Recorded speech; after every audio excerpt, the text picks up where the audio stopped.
ছোট্ট দরুদ পড়েন না, সাল্লাল্লাহু আলাইহি ওয়াসাল্লাম, ছোট্ট একটা দরুদ। এইভাবে নবীর উপরে দরুদ আমরা বেশি বেশি পড়বো ইনশাআল্লাহ বলি।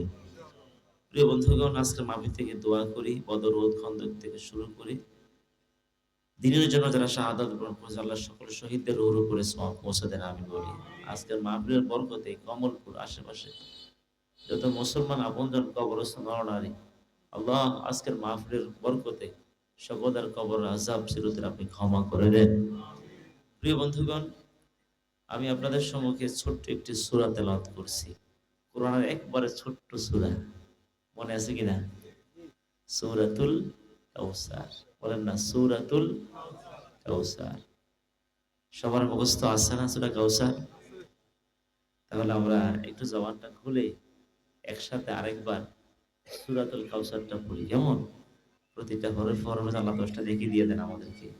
সকলে মহব্বতে পড়েন, আউযু বিল্লাহি মিনাশ শাইতানির রাজীম। বিসমিল্লাহির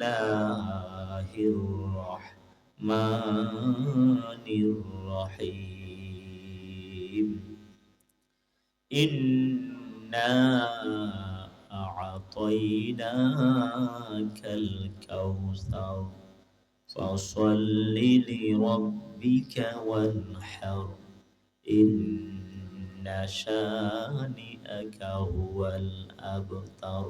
আল্লাহু আকবার, আল্লাহু আকবার। সূরার নাম সূরাতুল কাউসার।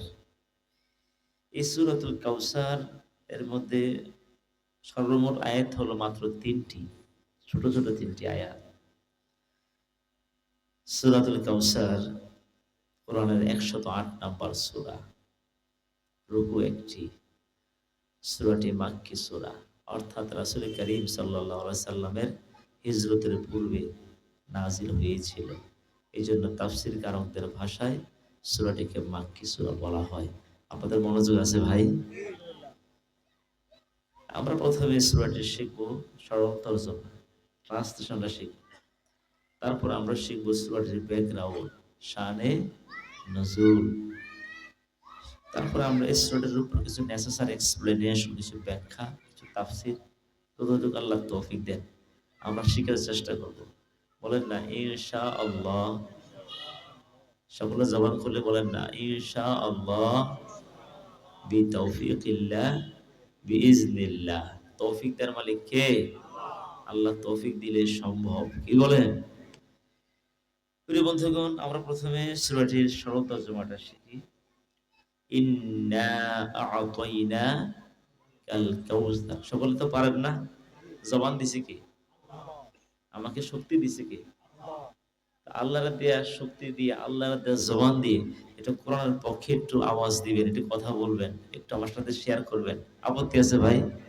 আল্লাহ খুশি হবেন না? এটা তো সাক্ষী হবে, পরকালে নাজাতের উসিলা হতে পারে। এই যে আমরা জবানটা বন্ধ রাখবো না, আমি বেশি বলবো, আপনারা আমার সাথে একটু সহযোগিতা করবেন। পারবেন না ইনশাআল্লাহ?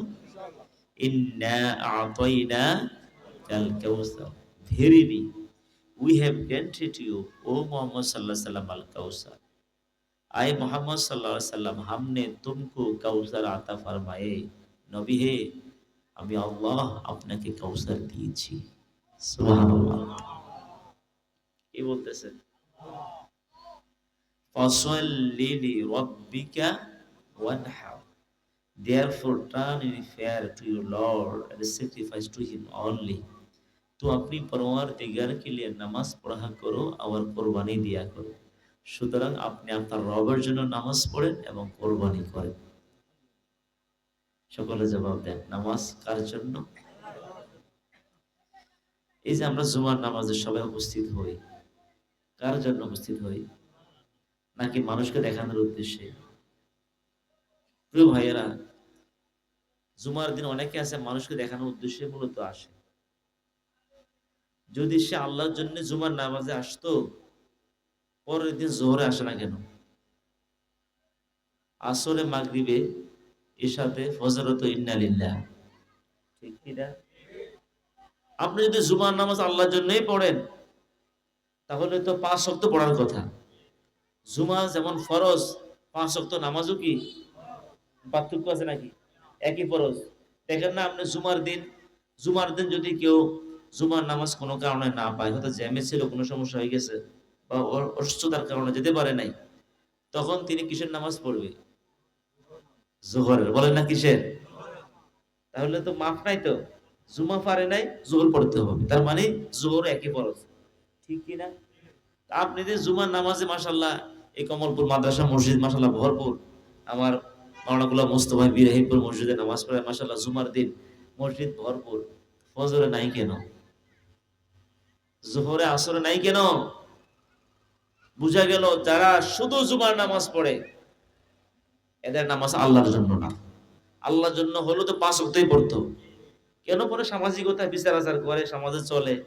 জুমার নামাজও না গেলে মানুষ বলবে যে জুমার নামাজও যায় নাই। মানে লোক লজ্জায় মানুষ দেখানোর উদ্দেশ্যে মূলত গিয়েছে। যদি আল্লাহর জন্যই যেতেন তাহলে 5 ওয়াক্ত নামাজ হাজির হতে হবে। কথা কোন ঠিক কিনা? লা সাহাবা ফিল ইসলামে লিওয়াল্লাহ সালাতাহু। নামাজ নাই ইসলামে তার কোনো অংশ নাই। একজন মুসলমান কাফের পার্থক্য হলো নামাজ। কথা বলেন ঠিক কিনা? নামাজ। আর এই নামাজটা পড়তে হবে জামাতের সাথে। ওয়ারকাউ মা'আর রাকিঈন। রুকুকারীদের সাথে রুকু করো, জামাতে নামাজ পড়ো। কার নির্দেশ? বিনা কারণে জামাত তরক করলে কবিরা গুনাহ হবে। আর এই নামাজটা কবুল হওয়ার জন্য রিজিকটা হালাল হতে হবে। কি রিজিক? কথা কই না, কি রিজিক? এই যে আমরা ওযু করি না, গোসল করি না, এগুলো বাহ্যিক পবিত্র। এগুলো কি পবিত্র? ওযুতে 4 ফরজ, গোসলে কয় ফরজ? 3 ফরজ। ঠিক না? কুলি করা, নাকের ভিতরে পানি পৌঁছানো, সমস্ত শরীর ভালো করে ধৌত করা, যাতে একটা পশমের গোড়া শুকনো না থাকে। আপনি যদি কুলি না করেন অথবা নাকের ভিতরে পানি না পৌঁছান, যদি গোসলটা ফরজ হয়, গোসলটা আদায় হবে? গোসল আদায় হবে না, ওযু তো হবে না, নামাজও হবে না। তো এই যে ওযু গোসল বাহ্যিক পবিত্র, আপনি যেই টাকা দিয়া মাছ ডাল তরকারি কিনেছেন, এটা যদি হারাম পয়সা হয়, সুদের পয়সা হয়, ঘুষের পয়সা হয়, দুর্নীতি পয়সা হয়, কি আছে না? আছে না? সুদি কারবার নাই? 1 টাকা সুদ খাবে আর রিবা সাবউনা হুবান, 1 টাকা সুদ খাবে 70 টি গুনাহ হবে। আহওয়ানুহা কাওয়াকা'আর রাজুলু আলা উম্মিহি। 1 টাকা সুদ খাবে 70 টি গুনাহ হবে। 70 টি গুনার মধ্যে সবচেয়ে হালকা ছোট্ট গুনাহ হচ্ছে আপন মায়ের সাথে ব্যভিচার করা। জোরে কন নাউযুবিল্লাহ। কত বড় অপরাধ! ওয়াজারু মা বাকিয়া মিনার রিবা। সুদের বকেয়া ছেড়ে দাও, সুদের লেনদেন ছেড়ে দাও। ফাইল্লাম তাফআলু বিহারবি মিনাল্লাহি ওয়া রাসূলিহি। তুমি যদি সুদের মতো অপকর্ম ছাড়তে না পারো, আল্লাহ এবং আল্লাহর রাসূলের সঙ্গে যুদ্ধের প্রস্তুতি গ্রহণ করো। নাউযুবিল্লাহ বলবেন না? ইয়াতাখাব্বাতাহু শাইতানু মিনাল মাস। হাশরের ময়দানে মানে বিবেক শূন্য হয়ে পাগল হয়ে উঠতে হবে। আল্লাহ জাহান্নামে ফেলে দিবেন। এজন্য সুদের সাথে কোনোভাবে সম্পৃক্ত হওয়া যাবে না। আকিলু রিবা ওয়া মুকিলাহু ওয়া কাতিবাহু ওয়া শাহিদাহি। যে সুদ খাবে, যে সুদ দিবে, যে সুদের ডিড লিখবে, দলিল লিখবে, আর যারা সাক্ষী হবে, সবাই সমান অপরাধী। অনেকে আছে হালাল টাকাটাকে হারাম বানায় খায়। ধরুন আমি একজন টিচার, এমপি ভুক্ত একজন মাদ্রাসার টিচার, আমি সহকারী অধ্যাপক। আমার একটা বেতন স্কেল আছে। এটার এগেইনস্টে ব্যাংক থেকে লোন নেওয়া যায়। এই যে জনতা ব্যাংক থেকে লোনটা দেয়, এটা মূলত সুদ ভিত্তিক। ঠিক কি না? আমি 1 মাস কষ্ট করে হালাল টাকাটা কি বানাইলাম? লোন তুলে হারাম করে খাইলাম। ঠিক কি না? তাহলে তো আমি অপরাধী হয়ে গেলাম। এইজন্য কোনোভাবেই সুদের সাথে সম্পৃক্ত হওয়া যাবে না। হালাল খেতে হবে। হালাল না খেলে নামাজ কবুল হবে না। রোজা কবুল হবে? এই সামনে রোজা আসতেছে। দোয়া করেন সবসময়, আল্লাহুম্মা বারিক লানা, বলেন আল্লাহুম্মা বারিক লানা ফি রজব ওয়া শাবান ওয়া বাল্লিগনা রমাদান। আল্লাহ আমাদের রজবে শাবানে বরকত দেন, আমাদের হায়াতকে রমাদান পর্যন্ত পৌঁছিয়ে দেন।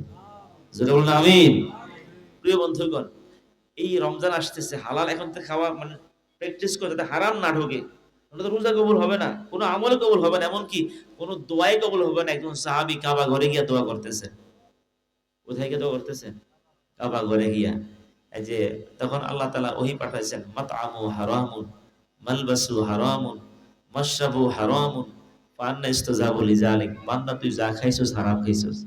তোর বাড়ি হারাম পয়সা, গাড়ি হারাম পয়সা, জামাটা হারাম পয়সা, যা খাইছস হারাম খাইছস। এখন কাবা ঘরে এসে দোয়া করলে কি হবে? নবীর মাধ্যমে জানাইয়া দিছে। ফান্না ইস্তাজাবু লিযালিক, তোর দোয়া কেমনে কবুল হবে?